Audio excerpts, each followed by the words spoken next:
हमारी महत्व बुद्धि देह में है, भोगों में है। अगर हम कहीं किसी संत महात्मा या जिनकी प्रतिष्ठा है, यश है, कीर्ति है, हम वहां कहीं संयोगवशात पहुंच भी गए, पुण्यवशात या कृपावशात, तो हमारी महत्व बुद्धि शरीर पर होने के कारण, भोगों में होने के कारण, हम बस इतना चाहते हैं कि हमारी वर्तमान में आई हुई समस्या का समाधान हो जाए। कितने हम अज्ञानी हैं। ये वर्तमान की समस्या अगर सुलझ गई तो क्या हम समस्या रहित हो जाएंगे? यहां तो हमारे कर्मों का गोदाम भरा हुआ है जो हमें समस्या पे समस्या पग पग पर प्रदान करेंगे। और सबसे बड़ी समस्या है मृत्यु, जिसका किसी के पास सिर्फ श्री भगवान के सिवा कोई उपाय नहीं है। इस समस्या का समाधान न किसी सिद्ध के पास है, न किसी मनुष्य के पास है, न किसी देवता के पास है, न किसी अन्य लोकपालों के पास है। अगर कोई इस जन्म संसार चक्र से मुक्त कर सकता है, वे एकमात्र विश्वेश्वर पादांबुज दीर्घ नौका, दूसरे की सामर्थ्य नहीं है। प्रियालाल का साक्षात्कार करने की योग्यता खो देता है। ये सिद्धियां क्या, अणिमादिक सिद्धियां जो भगवान के पास है, उनको भी वो स्वीकार नहीं करता। वेद शास्त्रों का चरम लक्ष्य, वो मोक्ष को भी स्वीकार नहीं करता। दीयमानम न गृहणन्ति बिना मत सेवनम जनाहा, वो पिट जाएगा, भूखा रह जाएगा, अपमान सह लेगा, हर परिस्थिति को सह लेगा, लेकिन अपने भजन का प्रयोग केवल भगवत प्रसन्नता के लिए करेगा। छोटी मोटी ये बातें हैं। प्रियालाल के चरणारविंद की प्रेम लक्षणा भक्ति प्राप्त करने की लक्ष्य वाला उपासक ऐसी सामर्थ्य रखता है कि देवराजेंद्र भी उसके सामने नहीं बात कर सकते, पर वो एक साधारण आदमी के द्वारा की हुई अपमान को अमृत के समान समझकर मुस्कुरा के चल देगा। वो प्रतिकूलता नहीं पैदा करेगा उसके अपने तप से।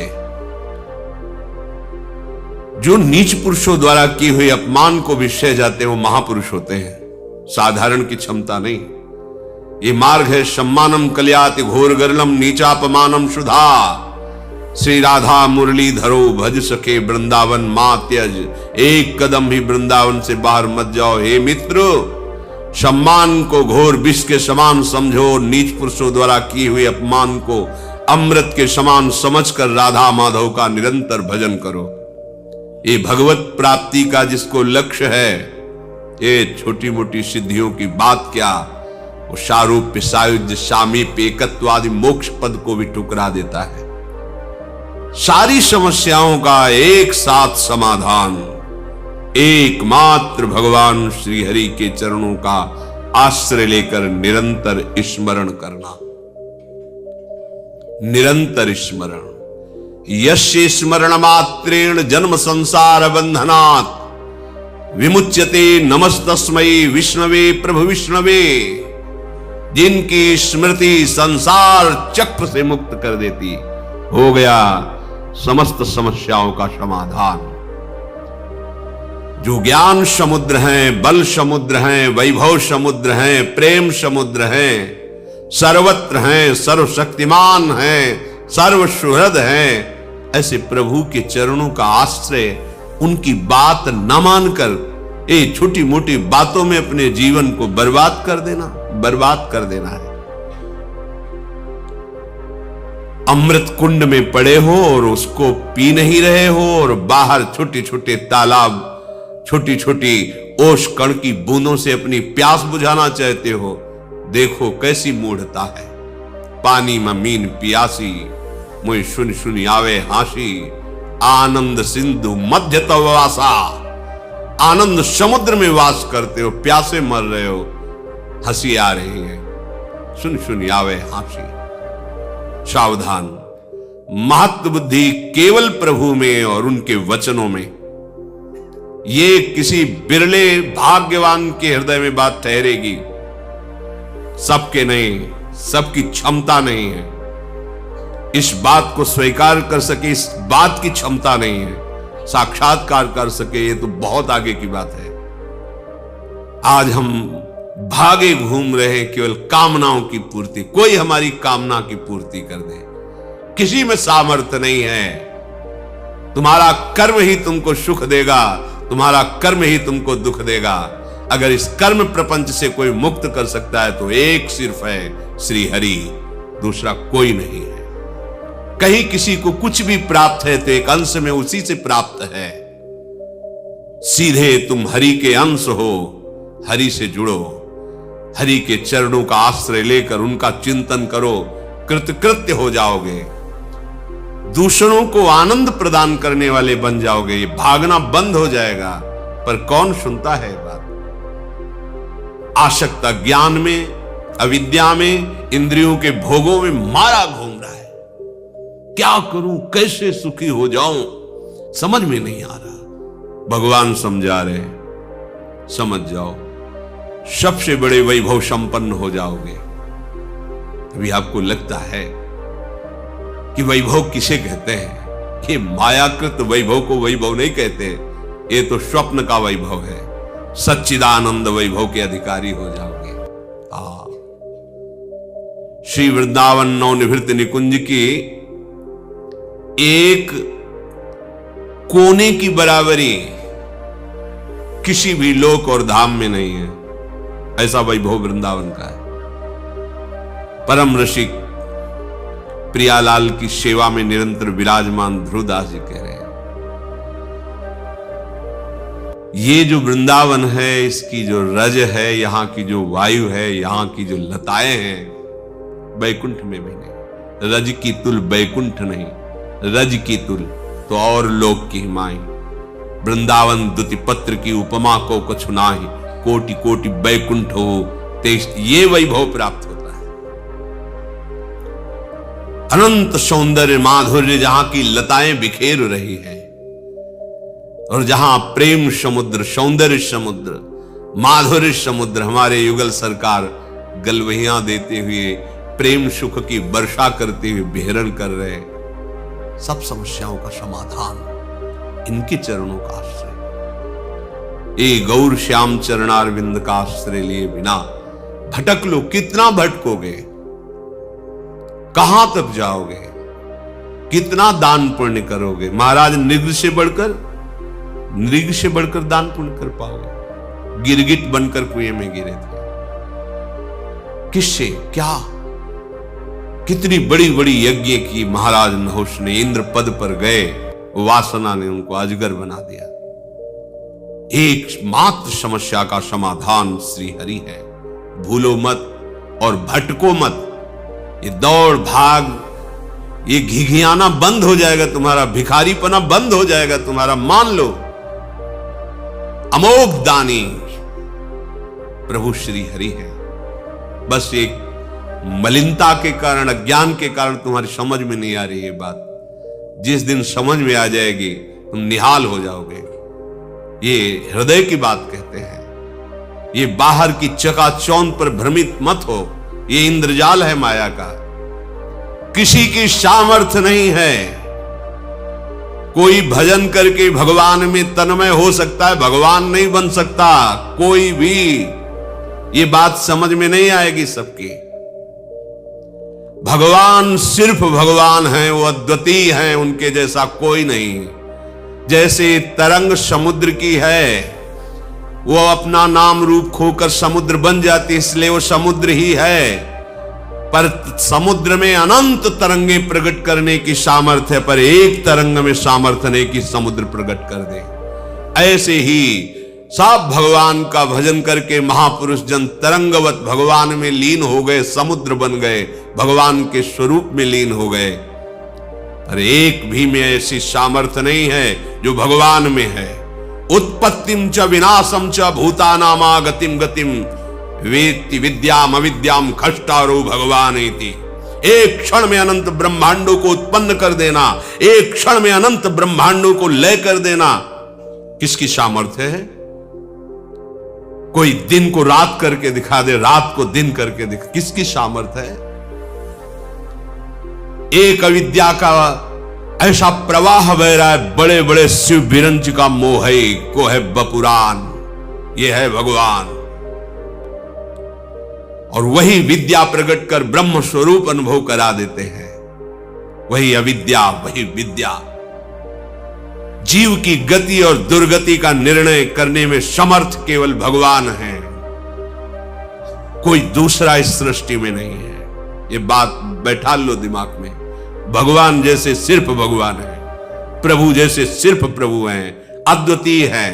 हां, तरंग समुद्र की ही है, वो अपना नाम रूप खो दे तो समुद्र ही है। ऐसे ही जीव भगवान का अंश है, वो देहाभिमान छोड़ दे तो अपने अंशी में लीन हो जाए तो वो भी भगवत स्वरूप ही है। पर वो अपने को भगवान के समान कहकर और अपना विस्तार करना चाहे तो बिल्कुल सामर्थ्य नहीं है। उत्पत्तिम च विनाशम च, किसी की ऐसी सामर्थ्य नहीं जो हमारे प्रभु की सामर्थ्य है, क्योंकि उन्हीं की सामर्थ्य से सब सामर्थ्यवान है। क्यों गिगियाते हो, क्यों भटकते हो? उनके चरणारविंद का आश्रय लेकर नाम लो, वो नाम जो ऐसे सर्व सामर्थ्यशाली प्रभु को अपने अधीन कर लेता है। सुमेर पवन सुत पावन नामू, अपने बस करी राखे रामू। श्यामा श्याम का नाम आपकी जिह्वा पर चल रहा तो श्यामा श्याम आपके अधीन है, देखोगे आगे चल करके। पर जपो तो, आश्रित तो हो। हम एक एक समस्याओं को सुलझाने के लिए समस्याओं का जाल बुनते चले जा रहे हैं, समझ में नहीं आ रहा। एक समस्या को सुलझाने के लिए हजारों समस्याएं खड़ी कर रहे हैं। एक ही उपाय है, एक ही उपाय है। इस अपार संसार समुद्र से पार करने के लिए एकमात्र प्रभु की शरणागति, प्रभु का नाम। इसलिए महत्व बुद्धि रख कर मनन करो। यहां महत्व बुद्धि छोटी छोटी बातों में जीवन नष्ट किए दे रहे हैं। इतनी महत्व बुद्धि लगी, बस ये भोग मिल जाए, ये कामना मिल जाए, ये बात बन जाए। क्या बनेगी? मृत्यु सबको चौपट कर देगी। जितना तुम सोच रहे हो क्या बन पाएगा? काल के एक तमाचे में तुम्हारा बनाया हुआ सारा का सारा एक कल्पनात्मक महल बिखर जाएगा। एक क्षण में तुम शरीर से अलग हो जाओगे। क्या है तुम्हारे पास फिर? विचार करो, क्या समस्याओं के समाधान का यही उपाय है जो हमारे साथ निरंतर रह सके, लोक परलोक सर्वत्र हमारी जय करा सके? वो केवल नाम है। हरि नाम जपत जय। कोई भी त्रिभुवन में ऐसी समस्या नहीं कि नाम जापक को फांस सके। बात समझ लीजिए। जिते विनायक शुभ शुभ विघ्न करे नहीं कोई। कृपा करके नहीं, डर के। डर के नाम जापक के सामने डरते हैं, विघ्न पैदा नहीं कर सकते, चाहे कोई भी हो, शुभ विघ्न या अशुभ विघ्न। जिते विनायक शुभ अशुभ विघ्न करे नहीं कोई। विघ्न करे नहीं कोई, डरे कलिकाल कष्ट भय। भय भी भयभीत होता है नाम जापक से। कलिकाल डरता है, थर्राता है भगवान नाम जापक से। विचार कीजिए, आप कहां हो? समस्त प्रपंच की इस जाल से मुक्त होने में एकमात्र सहयोगी मिलेगा, केवल नाम। आज मान लो, चाहे अनेक जन्मों के बाद मान लेना। ये विघ्नराज ऐसे नहीं शांत हो सकते। तुम्हारी समस्याओं का समाधान ऐसे नहीं हो सकता। भाग लो, जितना भागना है भाग लो। जो कुछ उपाय करना है देख लो करके। अरे जो उपाय बता रहा है कि आपकी समस्या का समाधान हो जाएगा, वो खुद समस्या का समाधान नहीं जानता कि उसकी मृत्यु का समाधान क्या है, नहीं जानता। उपदेश सुना रहे हैं, हम आपको उपदेश कर रहे हैं, हम आपको बता रहे हैं, पर हमें खुद उस पर विश्वास नहीं है। विश्वास है रुपए पर, विश्वास है नाम पर, प्रतिष्ठा पर, अपने नाम पर, अपनी प्रतिष्ठा पर, अपने यश पर। ईमानदारी से हृदय में भगवान को साक्षी करके देखो, क्या भगवत प्रसन्नता के लिए तुम्हारा जीवन है? क्या तुम प्रभु के प्यार के लिए कर रहे हो? अपने जीवन को क्या प्रभु में समर्पित कर रहे हो? हृदय से देखोगे तो उत्तर मिल जाएगा कि सूक्ष्मता से देहाभिमान मान प्रतिष्ठा के प्रवाह में बहा रहा है हमें। सावधान, ये जीवन केवल भगवत प्राप्ति के लिए है। सब में हमारा प्रभु ही विराजमान है। हम किसको उपदेश करें? हम तो स्वांतः सुखाय तुलसी रघुनाथ गाथा, आराध्य देव का यश गा करके उसी में रमन्ति च तुष्यन्ति च, उसी में रमण करें, उसी में आनंद सिंधु की अपार प्रेम लीला की लहरों में हम आनंद से डूबे। ये डूबने का मार्ग है। हमारे हृदय की वासना भगाए जा रही, कहां कहां नहीं भागे। ब्रह्मलोक गए, तपलोक गए, महर्लोक, स्वर्गलोक, जनलोक, कहां कहां नहीं गए। क्या क्या नहीं बने, क्या क्या नहीं भोगा, क्या क्या नहीं पाया। कुछ लगा हाथ वैसे ही खाली है। एक बार भी चित्त देकर नाम जप नहीं किया। ये जन्म इसलिए मिला, नाम जप कर लो। सबसे बड़ी बात है प्रभु का हो के प्रभु का स्मरण करना। स्वयं भगवान करुणा करके कह रहे, भगवान के सब बच्चे, किसी का अपमान थोड़ी करेंगे भगवान। उन्हीं के सब मार्ग बताए हुए हैं, उन्हीं के सब बच्चे हैं। कह रहे तपस्वियों से भी अधिक, ज्ञानियों से भी अधिक, कर्मकांडियों से भी अधिक योगी होता है। योगियों में सबसे श्रेष्ठ योगी मेरे मत में वो है जो श्रद्धा पूर्वक केवल मेरा भजन करता है। उत्तर हो गया, पर अपनापन होने के कारण प्रभु बिना पूछे आगे बोल रहे हैं। मान जाओ, महत्व बुद्धि करके प्रभु की इस आज्ञा पर चलो, इसे अपना जीवन बना लो, कोई समस्या नहीं रहेगी। सच्ची मानिए, तुम्हें एक समस्या दिखाई नहीं दे रही है, इसीलिए तुम और समस्याओं को देख रहे हो। मूल से वृक्ष को उखाड़ दो, बात बन जाएगी। ये पत्ते फूल टहनियां काटने से वृक्ष सूखने वाला नहीं। इसका मूल अविद्या है, अज्ञान है, देहाभिमान है। इसे छोड़ो। इस समस्या का समाधान केवल प्रभु के चरणारविंद और उनका चिंतन, दूसरी कोई समस्या का समाधान नहीं। अनंत जन्मों से न जाने कौन कौन से कार्य किए, आपको भी पता नहीं है। कभी राजा बने, कभी इंद्र बने, कभी क्या बने, आज तक समाधान हुआ क्या? इसी जन्म में समाधान हो जाएगा। आप हाथ उठा के कहोगे हमारा काम हो गया। आप करो तो, जो प्रभु आज्ञा कर रहे हैं वैसा करो। इसी जन्म में आप ऐसे निहाल हो जाओगे। मम भक्ति युक्तो भुवनम पुनात, स्वयं परमानंद में जिधर दृष्टि जाएगी परमानंद ही लहराता दिखाई देगा। भजन करना नहीं चाहते, सतमार्ग में चलना नहीं चाहते, हम कुकर्म करें, मनमानी आचरण करें और कोई ऐसा सिद्ध हो कि हमारे सारे दुख मिटा दे, भगवान भी नहीं मिटा सकते। मान लीजिए, क्योंकि भगवान ने भी कहा है अवश्यमेव भोक्तव्यम कृतम कर्म शुभाशुभम, तुम्हें भोगना पड़ेगा। अगर है कोई उपाय तो भगवान की बात मान लो, बस ये बात समझ लो। है भगवान, सबके हृदय में विराजमान है, मिटा रहे क्या? देखो ना, सबके हृदय में विराजमान है, मिटा रहे क्या? सब अशांत, दुखी, क्लेश, परेशान, पर वो आनंद समुद्र गंभीरता से बैठे देख रहा है कि ये तो मुझे नहीं पुकार रहा, मेरी तरफ तो देख ही नहीं रहा है। भागते रहो, भागते रहो। और जिस दिन तुम पुकारोगे, लौट पड़ोगे प्रभु की तरफ, तो कहीं भागने की जरूरत नहीं है। सबके हृदय अछत विकारी, वो अछत विकार तत्व तुम्हारे हृदय में विराजमान, निहाल हो जाओगे। मान जाओ, हमारी बात मान जाओ। महापुरुषों की अनुभूतियां, शास्त्रों का स्वाध्याय और गुरुजनों की कृपा से किया हुआ साधन, तीनों का फल एक ही मिला है। भगवान के आश्रित होकर उनका सतत स्मरण करना, बस। मान लो हमारी बात। भागने की, दौड़ने की, सोचने की कोई गुंजाइश मत रखो। प्रभु की शरण होकर प्रभु का स्मरण, इससे बढ़कर कोई बात नहीं है। खूब बचपन से लेकर अभी तक शास्त्रों का स्वाध्याय हुआ गुरु कृपा से। बड़े बड़े सिद्ध ब्रह्मज्ञानी भगवत प्रेमी महात्माओं का दर्शन, उनकी चरण रज में माथा रखने का सौभाग्य मिला। और उन्हीं की कृपा कटाक्ष से जैसा वो चलाए वैसे साधन मार्ग में चले। फाइनल इसी बात का आया है कि आश्रित होकर उनका सतत स्मरण करना, यही समस्त साधकों का, सिद्धों का, शास्त्रों का, संतों का, गुरुजनों का, सबका और भगवान का भी यही मत है।